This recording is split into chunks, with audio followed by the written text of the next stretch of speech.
Երբ նրա տեսահոլովակները հայտնվեցին համացանցում, շատերը մշակութային շոկի ենթարկվեցին։ Պատճառը կանոնի ներկայացման ու մատուցման ձևն էր։ Ես փոքրուց ունեցել եմ իմ ոճը, նույնիսկ սովորությունը, որ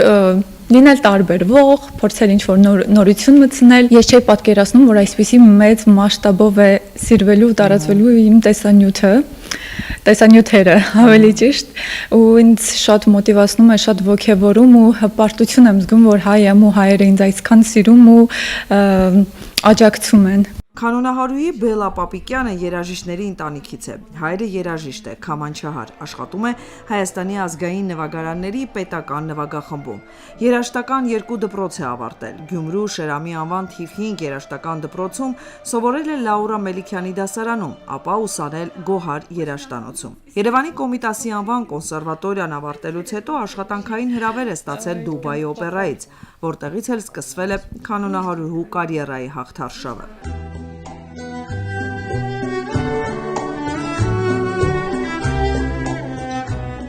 Նախորդ տարվա ավարտին Բելլան նվագեց աշխարհահռչակ թավջութակահար Ստեֆան Հաուսերի հետ։ Նրանց կատարումները լայն տարածում ստացան սոցիալական հարթակներում, ունենալով 100 հազարավոր դիտումներ։ Կանոնահարուհին անկեղծանում է, Հաուսերի հետ նույն տեսահոլովակում հայտնվելը տարիներ առաջ անհասանելի երազանք էր թվում։ Նա այն երաժիշտներից է եղել, ում ես երկրպագել եմ դեռ շատ վաղուց։ Ես հիշում եմ, երբ որ նոր էի տեղափոխվել Դուբայ,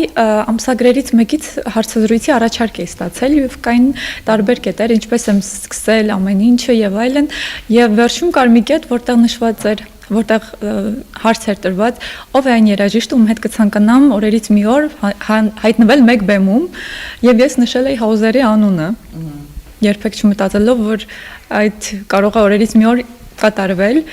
Այն ժամանակ նույնիսկ հայտնվել իր համերգին ինձ համար երազանք էր եւ այսօր մենք շատ ջերմ հարաբերությունների մեջ ենք, շատ մտերիմ ենք ու միասին ունենք թողարկած շատ տեսահոլովակներ։ Բելլան կանոնը սիրելի դարձրեց, դահլիճներից տեղափոխելով տեսարժան վայրեր։ Երբ որ Կոլիզեում էի նվագում Իտալիայում, մարդկանց բազմությունն էր հավաքվել իմ առաջ եւ ես իրականում աչքերս փակ նվագում էի ու չէի նկատել, որ այդքան մարդիկ են այդտեղ ու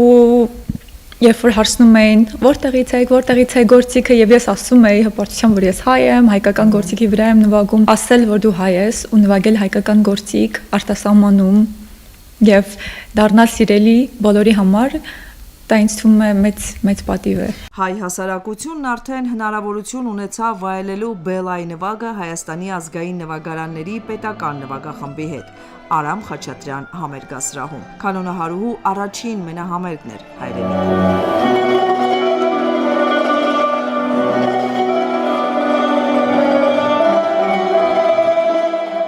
Բելլայի հայրը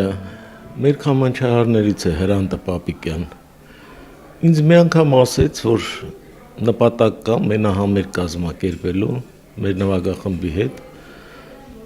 Ես էլ ասեցի սիրով, Բելլան ինքը շնորհալի աղջիկ է շատ։ Ինչ խոսք, դա շատ կարևոր է այսպիսի համագործակցությունը նախ տարբեր երաժիշտների հետ եւ դա ճանաչում է բերում մեր ազգային նվագարաններին, կանոնին, հրաշալի նվագարան։ Իրականում ավելի պարտավորեցնող է, որովհետեւ իմ ամեն մի թերություն կամ սխալ կամ ինչու ոչ նաև լավ նվագ հայրիկը ոնց որ ավելի շատ է լարվում, քան ես ինքս ու տեսնելով իր լարվածությունը ու հուզվածությունը ինձ ավելի պարտավորեցնող է, որ ես անպայման իր պատիվը բարձր պահեմ։